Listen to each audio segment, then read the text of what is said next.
देखिए, भारत को चाहिए 42 स्क्वाड्रन और हमारे पास है, जैसे साहब ने कहा, हमारे पास है फिलहाल 30 स्क्वाड्रन। जिस स्टडी ने ये तय किया था कि 42 चाहिए, वो उस समय का जो हमारे खिलाफ जो डेंजर्स थे उसको आकलन करके उन्होंने बोला था कि 42 स्क्वाड्रन चाहिए। आज के जो डेंजर्स हैं पाकिस्तान और चाइना की तरफ से, उसके हिसाब से हमें फिर से इस स्क्वाड्रन की तरफ जाने की, नंबर ऑफ स्क्वाड्रन की तरफ जाने की जरूरत है। कि तेजस का जो डिलीवरी है, बहुत आप देख ही रहे हैं। हमने जब चीफ ने HAL को थोड़ा सा फटकार लगाया था कि क्या कर रहे हो आप लोग। ये जिस साल मैं पैदा हुआ था उस साल ये जहाज का पहला उड़ान भरे थे लोग, 1972 में, 27 जुलाई 1972। आज 52-53 साल हो चुका है इस फिफ्थ जनरेशन स्टेल्थ टेक्नोलॉजी के तैयारों की तरफ, फाइटर जेट्स की तरफ पाकिस्तान का एक कदम मजीद बढ़ता दिखाई दिया, जब आज से 2 रोज कबल एक ऐसी वीडियो सोशल मीडिया पर सर्कुलेट करने लगी है जिसे तुर्किश कान का प्रोटोटाइप बताया जा रहा है, जिसका कंप्लीट डिजाइन पाकिस्तान ने किया। और सबसे मजे की बात जो मुझे सबसे अच्छी लगी वो ये कि इस तैयारे का नाम इकबाल के नाम से रखा गया, यानी पाकिस्तान के जो कौमी शायर हैं डॉक्टर इल्लामा मोहम्मद इकबाल, उनके नाम से इकबाल रखा गया। सबसे पहले आप ये न्यूज मुलाहिजा कीजिए जो कि क्यूआ की है। वो लिखता है, Turkish aerospace Pakistan test flies Iqbal scale technology demonstrator. वैसे ये एक प्रोटोटाइप था, एक जहाज नहीं था कंप्लीट जिसमें मुकम्मल तौर पर सारी वो इक्विपमेंट्स लगे हुए हों।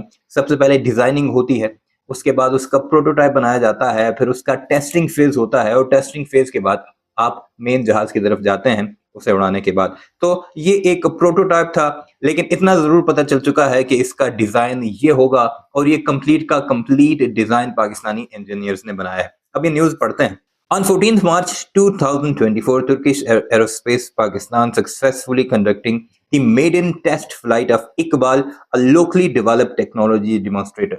यानी 2025 की 14 मार्च को, आज से चंद रोज पहले ये फ्लाइट कंडक्ट की गई। आज 20th मार्च है, आज से 6 रोज पहले ये फ्लाइट कंडक्ट की गई, जो कि मेडन फ्लाइट थी, यानी पहली फ्लाइट थी, जिसका नाम डॉक्टर मोहम्मद इकबाल के नाम पर रखा गया है, जो कि सबसे खुशाइन बात है। ये जो था ये 1:7 डायनामिकली स्केल्ड वर्जन था, यानी एक छोटा वर्जन था। The 6-minute test flight showcase the engineering design and developing capacity TAI in developing at its subsidiary in Pakistan. यानी ये सारे का सारा जो है पाकिस्तान में इसका डिजाइनिंग वगैरह की गई। अब आपको ये तो पाकिस्तानी वर्जन था जो सामने है, अब आपको भारतीयों का वर्जन सुनाते हैं। ये जरा फ्लाइट मुलाहिजा कीजिए। Indian defence and analysis wing की ये खबर है, जो लिखते हैं, Pakistan's Khan flight jet scale model Iqbal takes flight faces ridicule from Indian defense circles। यानी भारतीयों को ये रेडिकुलस लगा, वो हमारा मजाक उड़ाते हैं कि ये तो वैसे ही उन्होंने एक रिमोट कंट्रोल जहाज, बाकायदा ये नीचे मेंशन भी है कि एक रिमोट कंट्रोल से एक फर्जी सा बच्चों का खिलौना उड़ाकर हमारे सामने 5th जनरेशन कान त्यारा रख दिया है। ये तो रही भारतीयों की बात। कई लोगों ने तारीफ भी की है कि पाकिस्तान जिस तेजी के साथ 5th जनरेशन स्टेल्थ टेक्नोलॉजी की तरफ बढ़ रहा है, और सबसे अहम बात यह कि टेक्नोलॉजी खुद पाकिस्तान को मिल गई है और पाकिस्तान उसका अपना डिजाइन बना रहा है। और जब वो अपना डिजाइन बना देगा तो फिर पाकिस्तान यूज भी करेगा और फिर उसे एक्सपोर्ट भी करने की पाकिस्तान के पास कैपेसिटी होगी। तो ये है भारतीयों का रद्द-ए-अमल। अब आगे चलकर आपको उन्हीं के मीडिया के जरिए दिखाते हैं कि उनके अपने क्या हालात हैं 5th जनरेशन स्टेल्थ टेक्नोलॉजी के तैयारों को लेकर। अब वो आपको पता है वो Su-57 और F-35 में इतने बुरे फंसे हुए हैं कि एक तरफ अमेरिका अगर उन्हें देता है, फ्राहम करता है, या वो अमेरिका से खरीदते हैं, तो फिर उन्हें कई मसाइल का सामना है, जिसमें एक किल स्विच भी लगा हुआ है। साथ ही साथ उसके पार्ट्स इतने महंगे हैं, एक F-35 के बदले आपको 2 से 3 Su-57 आ सकते हैं। लेकिन अगर वो अमेरिका को छोड़कर रशिया की तरफ जाते हैं तो फिर ट्रंप उनके साथ जो कुछ करेगा वो तो आप अच्छे तरीके से जानते हैं, और वो कर भी रहा है। वो उन पर रेसिप्रोकल टैरिफ भी लगा रहा है, वो उन पर अपना सामान जबरदस्ती बगैर किसी टैक्स के बेच भी रहा है, और साथ ही साथ उनके लोगों को जलील करके बेड़ियों और हथकड़ियों में उनके हवाले भी कर रहा है। लेकिन भारतीयों को रेडिक्यूल क्या लगता है? हमारा ये प्रोटोटाइप इकबाल, जिसको पाकिस्तान ने अपनी मेहनत से डिजाइन करके उड़ाया है। बहरहाल सुनाते हैं आपको इस सारे मामले पर भारतीयों के अपने क्या हालात हैं, वो आप सुनकर महसूस भी होंगे। लेकिन आपसे गुजारिश है चैनल को सब्सक्राइब जरूर कीजिएगा, वीडियो को लाइक जरूर कीजिए, और कमेंट सेक्शन में जरूर अपनी राय का इजहार चंद सेकंड निकाल कर किया कीजिए।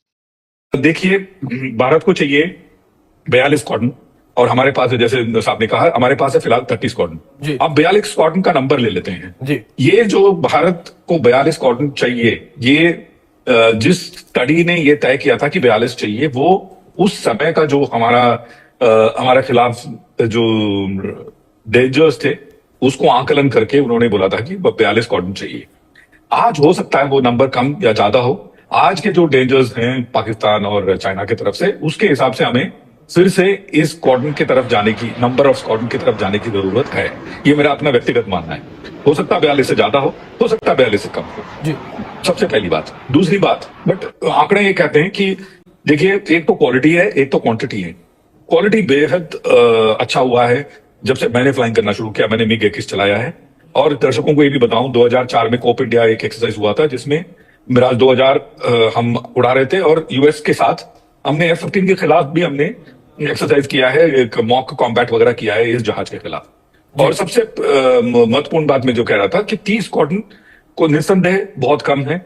और जबकि चाइना और पाकिस्तान की दोस्ती जब बढ़ रही है और चाइना कह रहा है कि 6th जनरेशन फाइटर भी या 5th जनरेशन फाइटर आप पाकिस्तान को देंगे, तो पलड़ा उन दोनों का भारी हो ही जाता है।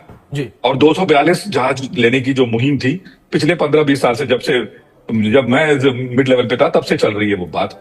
उसी के इर्द गिर्द हमने ये रफाल खरीदा था, 32,000 रफाल। जी। मेरा ये मानना है F-15 EX अगर ले रहे हैं as a stop gap arrangement, हो सकता है वो बहुत कम कीमत में मिल रहा हो। लेकिन अगर हमने ये 114 जहाज या 115 जहाज F-15 के ले लिए, हमारी जरूरत पूरी हो गई, तो हमारा तेजस का इंडक्शन जो है उस पे हो सकता है थोड़ा बहुत इफेक्ट पड़े, और स्वदेशी फाइटर का जो मुहिम है हमारा, वो हो सकता है तेजस का कंधे बस्ते में चला जाए, और हमारा जो 5th जनरेशन फाइटर है एम का, उस पर जोर जोर से काम शुरू हो। तो इसको इंडक्ट करने से अगर हमारा स्वदेशी 5th जनरेशन फाइटर का विकसित जल्दी होगा और वो हमारे बेड़े में अगर जल्दी आएगा, तो ये बिल्कुल ये कदम जो है सराहनीय है।